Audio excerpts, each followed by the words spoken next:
hands up. No deterrent from Brown. He's showing you the whole package. Neitzel's bucket gives Michigan State the lead for the first time since it was 2-0. Michigan State runs a lot of great sets. Let's take a look at one of them, a set play call. It's a box set for Michigan State. They call it Zipper. And there'll be a dribble entry to the right. Shannon Brown is going to back screen Drew Namick into the post and then pop out for ball reversal. After that screen is set, Namick goes into the post there. He pops out, and then he's going to reverse the ball to the other side. Paul Davis sets a down screen for Maurice Ager, who comes off shooting. And whether it's Ager or Brown, this team runs a ton of sets. They're very hard to prepare for. They've got 60, 65 plays in their playbook. And if you're an opposing coach, that gives you nightmares. That's why you play a lot of zone against them, so you don't have to guard all that. The tough thing you say to prepare for, but basically a lot of them are the pin down series at the end of it. And they're very good at slipping to the goal, of course, getting their back to the basket. But individual talent prevailing here as Brown. This is as good as I've seen in play, Jay. Well, and that was just a fabulous pass, but an even better read by Drew Neitzel. He was supposed to, by design, come out off that down screen, but he saw his guy was cheating out, and then he just went backdoor on him. That was beautiful. Can I ask a very important question? Yes. What are you talking about? You know, in the video game, did they get a technical for Sparty to Spartan? They were being on the court and jumping up and down right after. During game action, you're right. Yeah, during game action. That should be a technical. But the first time Baptiste has gotten the ball, I think he was surprised where he could dominate. You can't let him prevail down there. Well, he's tremendous man. There are guys that are bumping him now, but look how he just knocks you off your path. He's just in there too long. Heidfeld called for the travel. Turnovers have been an issue so far this season for both teams. Tom Izzo was talking about how many turnovers there have been for all the teams, but each of these teams so far has averaged more than 17 turnovers per game. You know, the word that Mark Few talked about Michigan State whenever they play them, toughness. You've got to match them toughness, and they have been banging the big guys inside. That's gotten them in the game. Everything's been on the perimeter. Well, I agree. You want to match their toughness, but you don't want to get into a physical fight with them. I mean, the thing that Gonzaga does better than most other teams is they're very, very skilled. So they've got to be tough in running their cuts, but they don't want to get into a slug-it-out fight with Michigan State because that's what the Spartans do. Well, the big thing with Baptiste getting to the foul line, he hasn't been able to do that. Shot clock at 10. And toughness for the Spartans, a reflection of their head coach, Tom Izzo. Walton, a runner. Davis, a tip. It's very tough to control if you don't put a body on it. Good job Time for the Zags to get one off. And the three would not go for Cargo. There was a travel called anyway, and it would not count. Great performance by Shannon Brown. He had 18 against Chaminade yesterday. He's nearly matched that in the first half today. Prilosec. Another beautiful day in Maui. More than 2 million visitors come to this paradise every year. We're happy to be three of them. Sean McDonough, Jay Billis, and Bill Raftery. A very entertaining first half. Gonzaga had it going their way for much of the half. Scoreless over the last 4 minutes. And they certainly can't forget about Adam Morrison. He didn't score over the last 7 minutes of the first half, but they've got to spread the wealth a little bit, and they cannot afford, Bill, to turn the ball over. They had 12 turnovers in that first half. How about Michigan State defensively, though? They've been tough. I think the big area of concern is Gonzaga getting down the floor and addressing the wing people so they can't get their early entry offense going. Gonzaga shot 50% for the half. The turnovers hurt them.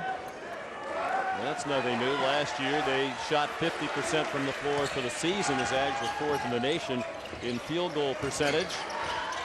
Maurice Ager sat out much of the first half with 3 fouls. Missed his first shot of this half from in close. They were posting him and going right after Adam Morrison. No signal yet.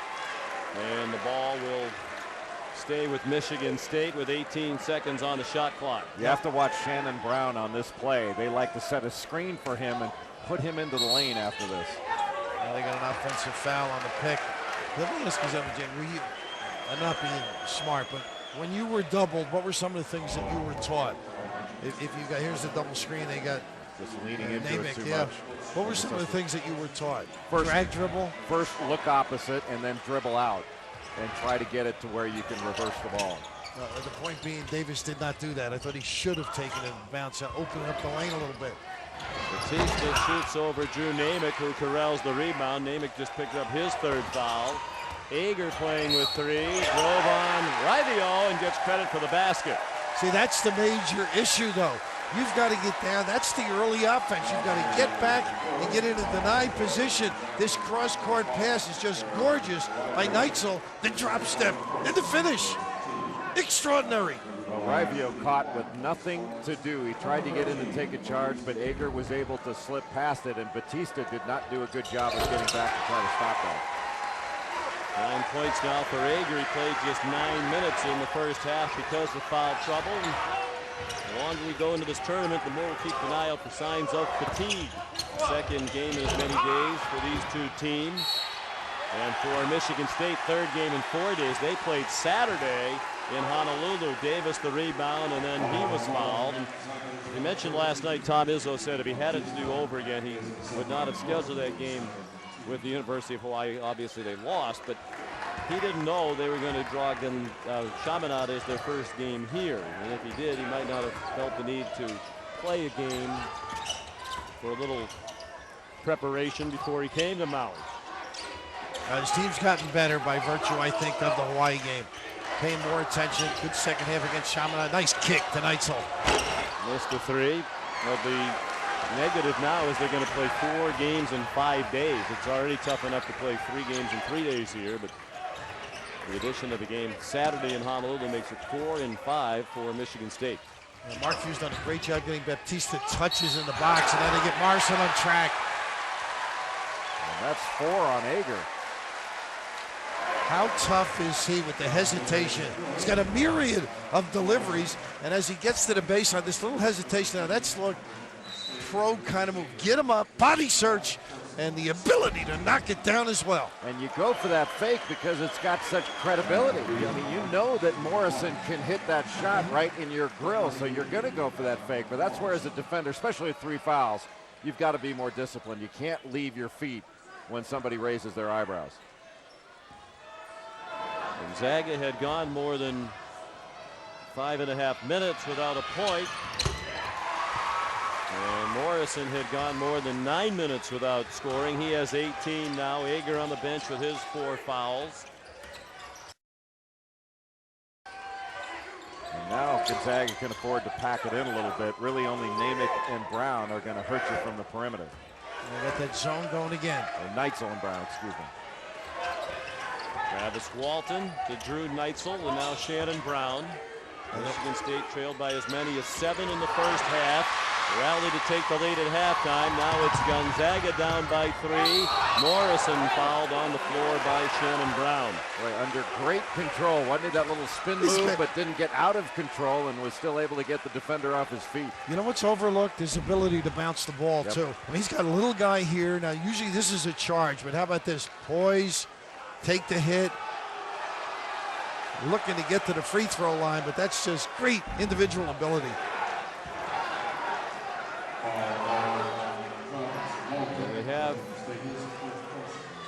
He didn't shoot that, by the way. No. He was in the act, but didn't continue it. They changed the foul to Travis Walton. Would have been just the first on Shannon Brown.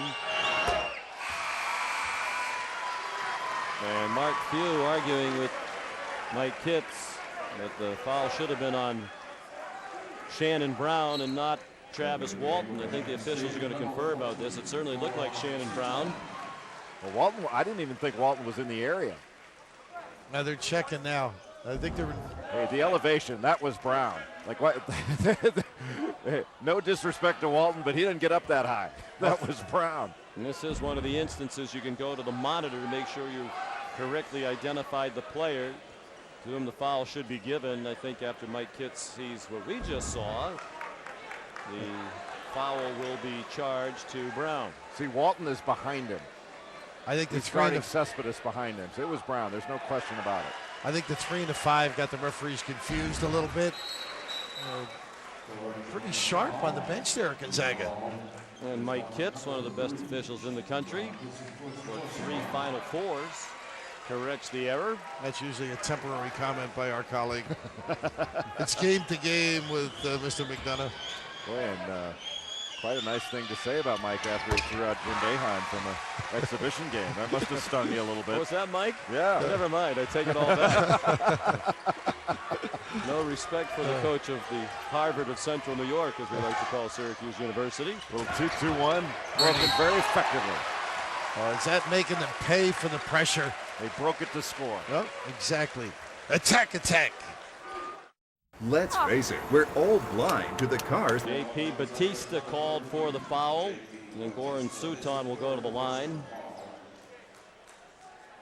3 fouls on Batista. He's from Brazil. Suton, born in Bosnia, grew up outside Sarajevo, was a member of Bosnia.